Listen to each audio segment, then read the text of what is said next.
And welcome to Hustle About Everything podcast. This podcast will receive stories, tips, and tactics from entrepreneurs who have done it. Today, we're at 170 Baldwin Street talking to the Heartbreak Chef himself, Jerome Robinson. Yo, I'm excited. It's gonna be a good one. We're gonna chef it up. We're gonna have a good talk about business. Let's tap in, let's go. So, deal or no deal? Ready for this? Let's do it. All right, so you link up with the old homie and you think back in your brain of all the times you had, and you remember when you started chefing up, and he talked to you, and he was hating on you. Okay. But, you know, time moves on, and you kind of reconcile, and he's like, yo, I'm having a wedding, and I need someone to cater the wedding. But we're on a budget, we're trying to save up for a house, and we need it to be very cost effective, yo. Can you do this at cost? Deal or no deal? So that, you know what, when you say homie, that depends, because there's two different types of homies. There's the homie that, like you said, is always hating on you and has never helped you. And then there's the homie that like will roast you every now and then, but you know when it comes deep down to it, they got your back. So if I know this guy has had my back and, you know, we're childhood friends, and I know that if I know the favor would be returned if I needed it, 100%. So I'm gonna put it to you like this. Yeah. He is the 50-50 homie. The 50, no. Because there's a 50-50 homie. That's yeah, there. I know what the 50-50 homie is. And he might come through, but he also might not. If he has a girl, he's like, nah. Yeah, no, the 50-50 homie, like, you gotta pay. You gotta pay. Because if you were really my homie too, and you're supporting me, I don't even think you would ask and put me in that position. You know what I mean? Like, I don't think that you would want me, you wouldn't make me, you wouldn't guilt me into that. Like, if you can't afford it, have a smaller wedding. You know what I mean? Like, that's what it is. But if you're my boy and, you know, like thick and thin, and I know that you would return the favor, and I know that you've helped me out of jams, then 100% I'm gonna do it for you. You know what I mean? And that might even be my wedding gift to you at my cost, not even yours. You know what I mean? So it all depends, because we all have friends like that. We have the 50-50 homie, and then we have the 100%, like, that's my guy right there. You know what I mean? Yeah. Most definitely. Nah, I rock with that. Yeah. I rock with that. For me, he got to pay too. Yeah. You be hating on me a little bit in the past? Give me my money. Yeah. I need that. Yeah. I need that. That's a fact. I agree, man. I agree. I need that money. I need that money, you know? Listen. So now, how much of your business is catering versus the other aspects of the business? So our catering like really just started picking up last year. So it's about 70% like walk-in and apps and stuff like that, and about 30% catering. So whereas before the past couple of years it was like maybe 10% to 90% walk-in. But this year I'm really trying to push it like 50-50. Like I want the catering to be just as big as the people coming into the restaurant. So we'll see how that goes. No, most definitely. But let's take a step back, you know, because this is the second time I'd be on the pod, but I felt like that was a long time lifetime ago. Yeah, that was a long time ago. So let's catch up from then. You know, at that point you had your shop. I think it was on Queen, was it? Yeah, Queen, you know, in Parkdale. Yeah. What has been the biggest challenge during that time of your life? So just kind of like navigating, because, you know, when I first opened the Queen one, that was where all my focus was. And I got into a place where I was allowed to, like, not allowed, I was able to take like personal space. I was able to, you know, take time to myself. And then kind of like, we were only there for 6 months. And then right after that, I opened up another one. Like I closed that one and we moved to Dundas, and it, like the process like started all over.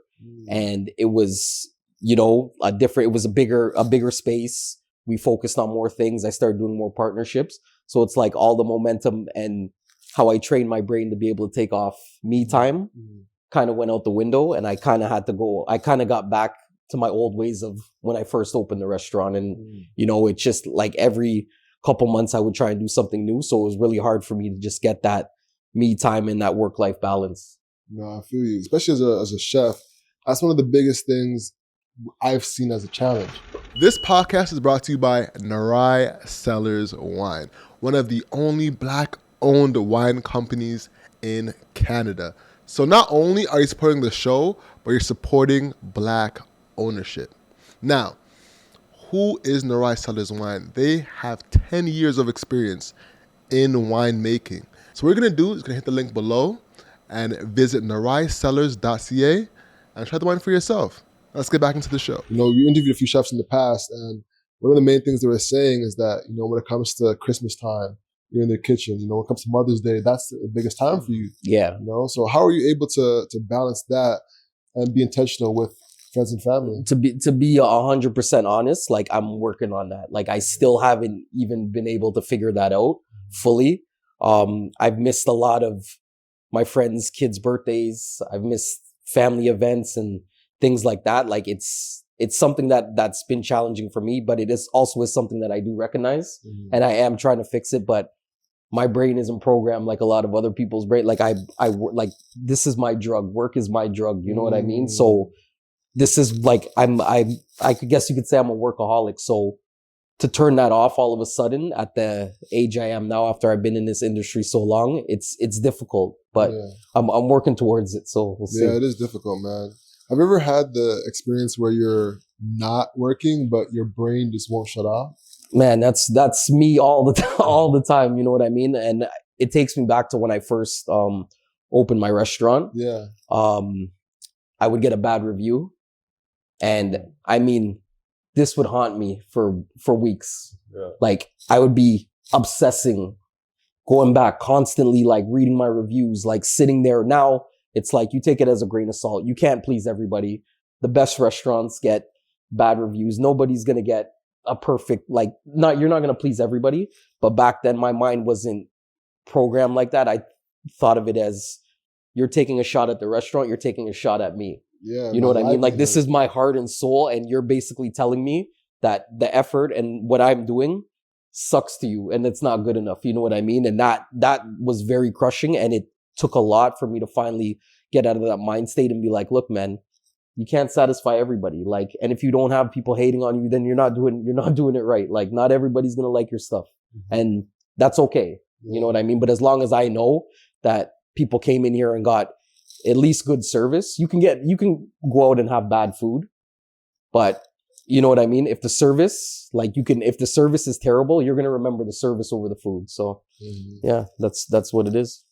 So now, one of the main things you have is sandwiches. Yeah. Right? What takes a sandwich from good to great in your opinion? So like we talked about earlier, that like it's got to be, you know, a lot of people can fry chicken, a lot of people can cook a burger, but the bun to me is the most important. So we use potato buns. I like them because they're soft.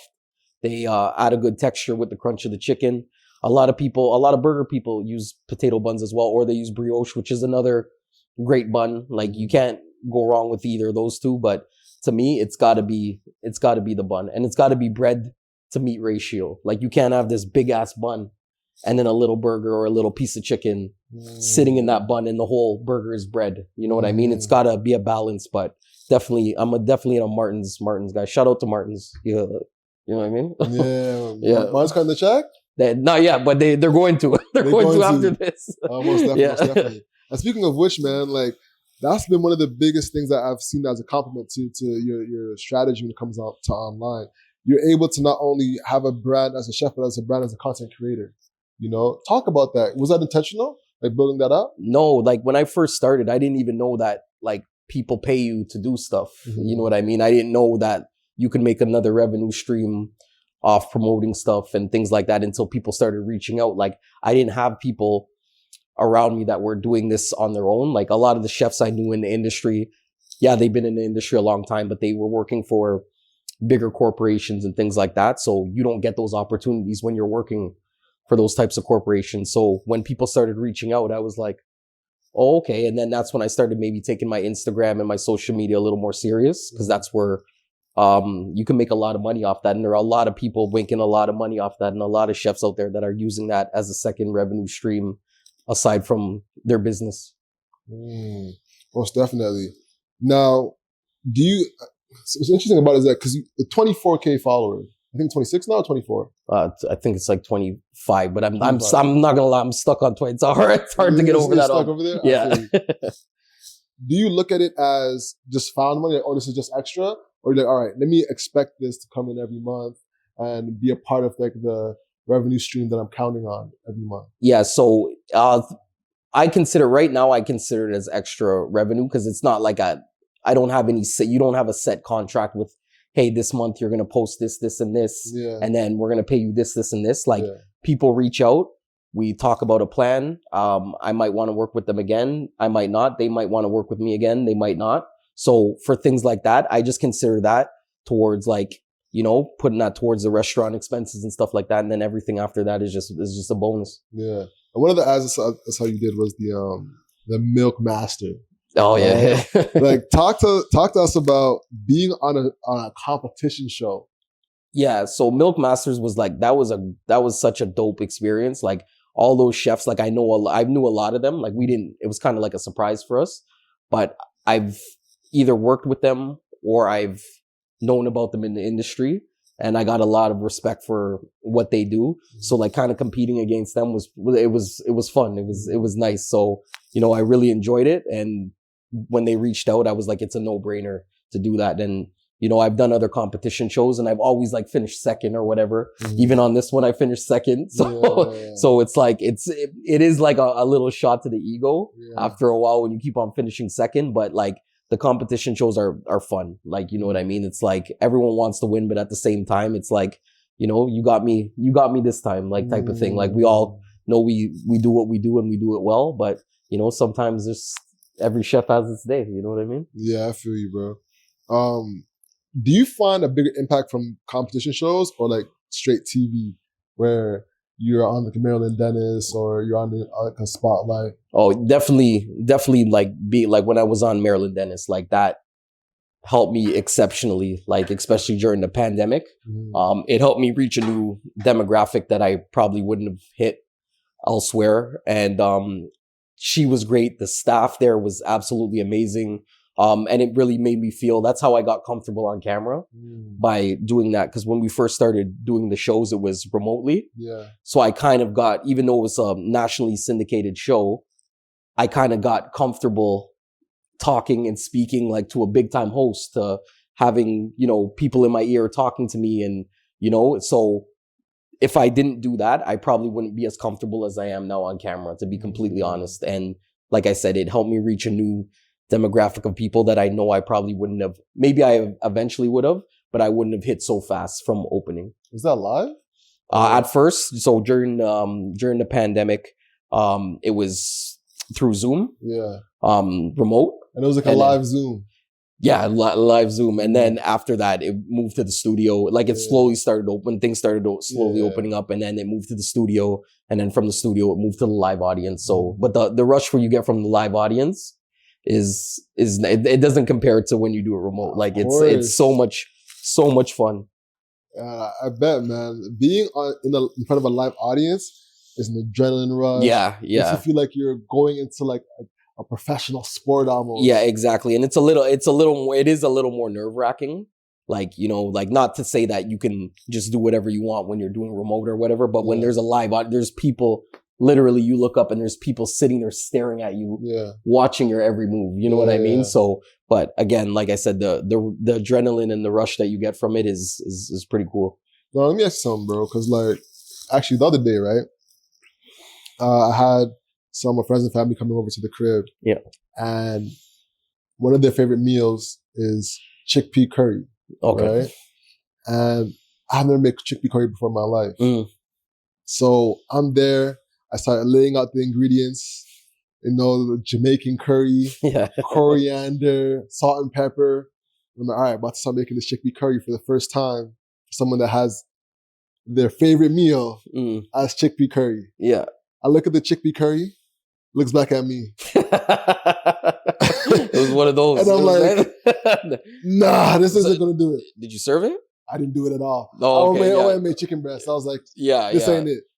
Because I just didn't have the confidence at that time to go in it, because I knew it was my first time making something that has that as their favorite. Yeah. When did you have the confidence to know I can now serve this as a meal to someone that has, a sandwich as their favorite meal? You know what? Like, that's a good question. Just years of doing it. Like, before I opened up my restaurant, I was working in kitchen. I've been working in kitchen since I was like 13, 14 years old.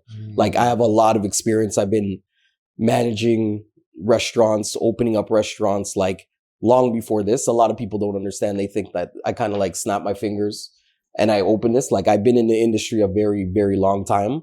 So, like, just toying with stuff like throughout the years and stuff like that, and watching people eat my food, and, you know, entering competitions through like different jobs that I was at and doing well, and people telling, like, eating my food and telling me, yo, this is dope. Like, and when I was younger, I used to make lunch for my friends and stuff like that. And, you know, they loved it. So I was like, yeah, this is something I can do. I didn't take it serious when I was younger, but as I got older, I was like, yeah, like, this is something I could definitely do. Like, this is something I can do for the rest of my life. So you kind of always had it in your back pocket. Like, this is my thing. Yeah. And my mom is like, my mom and grandma were both amazing cooks. Like, you know what I mean? Like, they can throw down. Like, they can definitely throw down in the kitchen. So I took a lot of inspiration from what they do. What's the background? Like, what's the ethnicity? So my mom's like Saint Kittian. Saint Kittian. Like, Saint Kitts. Yeah, Saint Kitts. You can edit that part out. I people- don't know if that's how, but Saint Kitts, and Polish. And my grandma's Polish, and my dad's side is West Indian, Jamaican. And so both sides of the family can really throw down. That's been interesting, man. First off, I didn't know that being from Saint Kitts about Saint Kittish. Kittian. I don't quote me on that. I don't know. I'm sorry to all the people from Saint Kitts. We gotta Google that. But anyway, there is a line of like Saint Kitts or Kittish, whatever. Again, my apologies. Gotcha, somewhere down the line there, but yeah. Is it Kittian? All right. See, I take my apology back. Most definitely, bro. So, what were some of the music y'all made that like really started to confidence? So I come from a very multicultural family. Yeah. Like, if you see me standing next to my grandma had like blonde hair. Sometimes it was red. Sometimes blue eye. Like, you know what I mean? Like like my whole family is just all over the place. Culturally. So I got to experience like all types of food. Like I had West Indian food growing up. I had Italian food growing up. Like, you know what I mean? I still ate mac and cheese and grilled cheese sandwiches and stuff like that. Like, my parents had me young. Shout out to them for sacrificing. But I grew up around a lot of great food and family functions. We had great meals, and everybody in my family can cook. Like, everybody. My brother, he's in Paris right now, owns a restaurant down there. Really? Yeah. So he even got the cooking bug as well. You know what I mean? And he's doing his thing. So yeah, I could never say that I wasn't brought up around different types of food and things like that. So. Dope. It's like a family of it. So you know, it's like a family of artists. Yeah, and that's both sides of the family. That's not just one. Like, that's like my dad's side as well.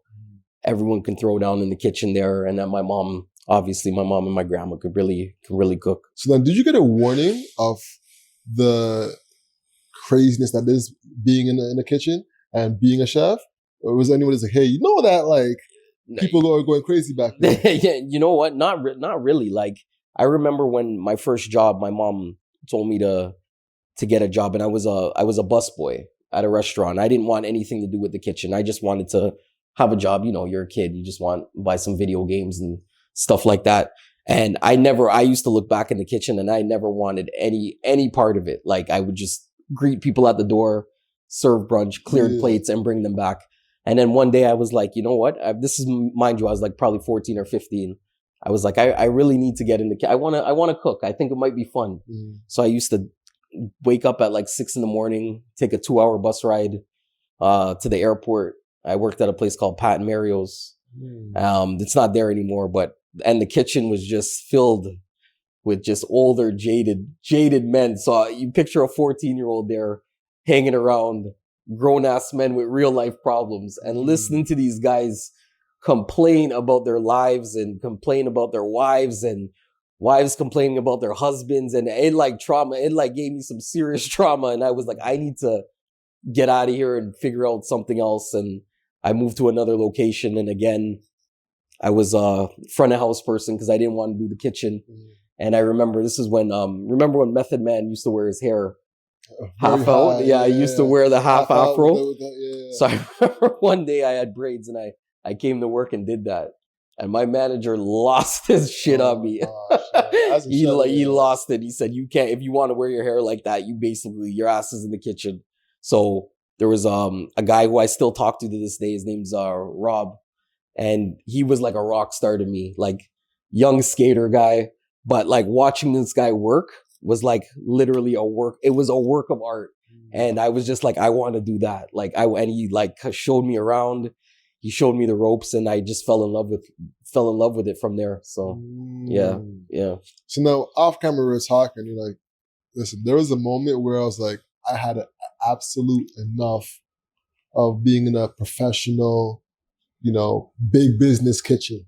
Yeah. What was that moment for you? So there was kind of like a couple moments that led up to it, but the moment like I was actually like, I can't do this any longer was it's probably like, I want to say maybe 2010, maybe 2012. I can't remember the exact year. And I just remember I used to work at this restaurant in Mississauga. And this owner of the restaurant just used to email me and call and mind you, I already mentally checked out a long time ago, to be completely honest, and just used to add like numbers. And he used to drive me crazy. And then I remember pulling in one day and just sitting in my car for like an hour and just deciding like if I want to get out of my car and go to work. And I did it because I needed to make a living. But from that point on, I was like, this isn't for me. This isn't for me. And then I got hired by another company, which was great. Like I learned so much, and I helped them with their training program. And it was downtown. Shout out to Elephant and Castle. I'll give them a shout out. Great company, great people there. I had a great time, learned a lot. And then from there, I was able to leverage that and get another position. I did it for the money, to be honest. Like, don't always do things for the money. It was a hard lesson I learned. The grass isn't always greener. And I went to another company, and then that one is what really opened my eyes, where I was like, I got to get the hell out of here. What happened? Just like, I'm not going to say they treated me bad or anything like that, but it was just like, it opened my eyes to say like, this isn't something, I don't want to be in the corporate environment anymore. Like, and nothing wrong with people that work in the corporate environment. Like, it works for some people, but when I feel I give so much of myself in what I do, the corporate environment doesn't work for me. Like, cause then I'm splitting that with someone else. So I'm giving you my 100%, but you're only giving me your 20 or your 10, and you don't give a shit. Like, you can replace me tomorrow. You know what I mean? Like, at the drop of a hat, and not even care. So like, that's where I decided, like, if I'm going to put this much effort into what I do, then if my business is going to fail, it's going to be because of me. It's not going to be because of anybody else. Yeah. It's going to be because of me. So that's when I decided, like, I started like my Instagram page and started telling people I had a catering company and put a logo on some clothes. And I was like, this is it. Like, quit my job, moved out of my apartment because I couldn't afford it. Like, was like basically for a couple months, like almost, I guess you could almost say homeless. You know what I mean? Like, just to try and get this off the ground. And it just was so happened that I had a friend in the industry that had a successful restaurant, Andrew, and he took me in and he was like, yo, we can do stuff here. Like, I believe in this brand. Like, you got a good thing. Like, he was probably the first one that was like, let's sit down. Like, this can work. Like, cause I didn't know if it could work. I was iffy, even though I quit my job and stuff. I still had like the doubts of, like, man, maybe I should go back and, ask for my old job back or whatever it is. But he was like, no, we're going to stick with this and you're going to be able to build this brand. And he kind of gave me that confidence to start doing some stuff. And then I had another friend that had a restaurant, my boy AJ, and he let me do the catering for his work. So a lot of people that say when you reach a certain point that you didn't have help is bullshit.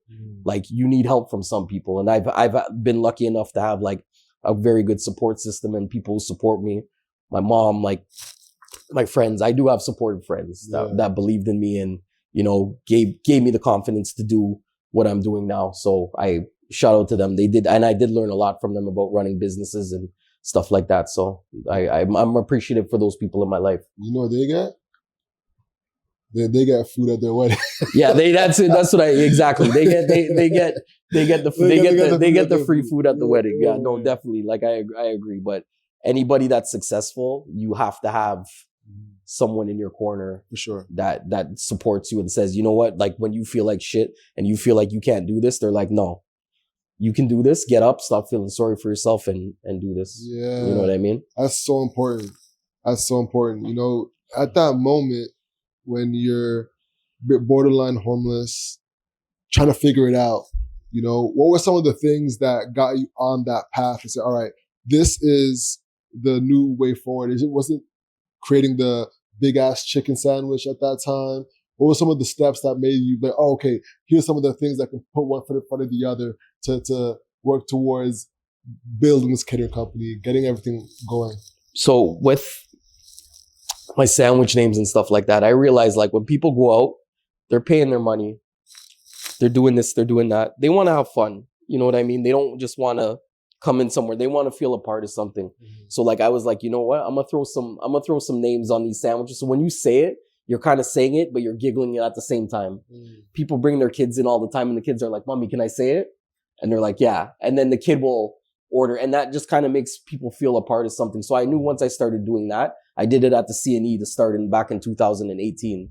I did the CNE. That was kind of like my big thing that I first started doing, and seeing the reaction of people coming and ordering like these crazy names. And we also did like crazy like sandwiches, stuff that I wouldn't do now. Mm-hmm. But at the time, I'm not going to lie, like I wanted to make money and I wanted to get my name out there. So I was doing just crazy stuff that you wouldn't order for dinner, but you would order at the CNE. You know how the CNE is. Yeah, CNE has the craziest. Yeah, you know what I mean? Yeah. It has the absolute craziest meals. Yeah, their food is... a deep fried Oreo. Yeah. But I was doing like a s'more fried chicken sandwich, like stuff like that, like stuff you would never like be like, oh, I'm hungry, let me go have that. You're doing it for Instagram.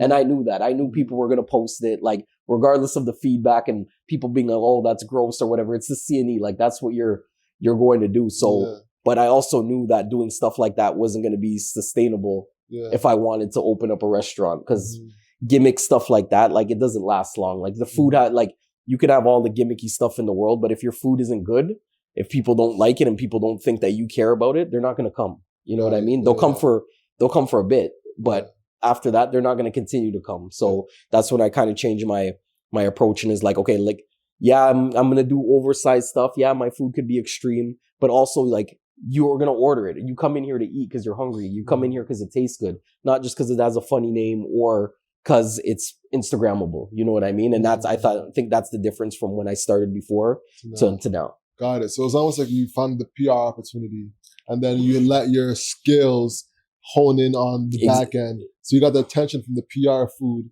and then let the real food speak in the back end. Exactly. That's smart. A lot of entrepreneurs, they'll have that thick layer of the core like skill set, but they don't have that PR side of them. Yeah. And that's the thing I think you have been honing on, because the way you be shooting on Instagram, the way you play into that as a strategy to get people's attention and then let the real food follow through on the back end. 100%. Like I just feel you gotta adapt. Like the days of like, you know, chefs not having a face and just being in the kitchen and you know, people thinking they're mean and all they do is yell at each other. Yeah, like you still have like people on TV or Gordon Ramsay and stuff like that. But like I just mean like the old school for like chefs in Toronto, like that. They're not like that anymore. They're young, they're vibrant, they're outgoing, they're nice. You know what I mean? Like they're down with the culture. They know what's going on. Like that whole thing has completely shifted. So I was like, I need to show my personality. Like people will relate to you more when you show your personality. And that's why I try and do that as much as I can. Humans buy from humans. You know? Exactly. Man, let me tell you. So I do Facebook marketing, you know, that's one of my things. And we had a guy who had a sign of him winning an award from Homestars. His smile in the photo was just like a mean mug. It was like he wasn't even happy. Not at all. This is like, I got this, you know, like Kanye with his this, you know? So we photoshopped a smile onto his face. Yeah. And can I tell you, bro, that ad, when we started putting that smile on his face, yo, it started cranking. Yo, that's amazing. Just from the smile. Yeah. You know, Yeah. because humans buy from humans. It's true. People want to support someone that's actually happy to win something. That says like, that it I've matters. achieved something that matters to me. Yeah. You know? So if you're watching, so you're an entrepreneur, show yourself and show some of the wins you've had. You know Exactly. And you could still show the wins you had without bragging about it. Facts. You could still be humble. And that's one thing that I've kind of had to adjust to and try and teach myself. Like, it's okay to be like, yeah, you know what? That's awesome. Like, that's an amazing thing that happened. You don't have to rub it in people's face. You're not wishing bad things on other businesses or other people in the restaurant industry, but you're allowed to say to yourself, like, yo, I worked really hard for this and I deserve to feel good about it. Like, you don't have to feel guilty for being excited about your business and what you want to do. You know what I mean? So that's another thing that I've learned as well. Like, I joke around a lot and whatever about how we're the best and this and that, but there's a lot of great other fried people doing the exact same thing that I'm doing that are absolutely amazing, that I would go to any day of the week. And, you know, some people say is better than mine. And I don't take offense to that because there's enough love for everybody. You know what I mean? Most definitely. Most definitely. As we're just wrapping up, man, if you were to speak to that Jerome that was in that messy middle from quitting his job and trying to get the Heartbreak Chef off the ground, what would you tell him? Jerome back then was very spontaneous, still is, but I would have definitely said, save some damn money. Don't make a decision because you're angry. Think about it. And to anybody that's not even just my past self 4 years ago or 5 years ago, I would say think things through a little better.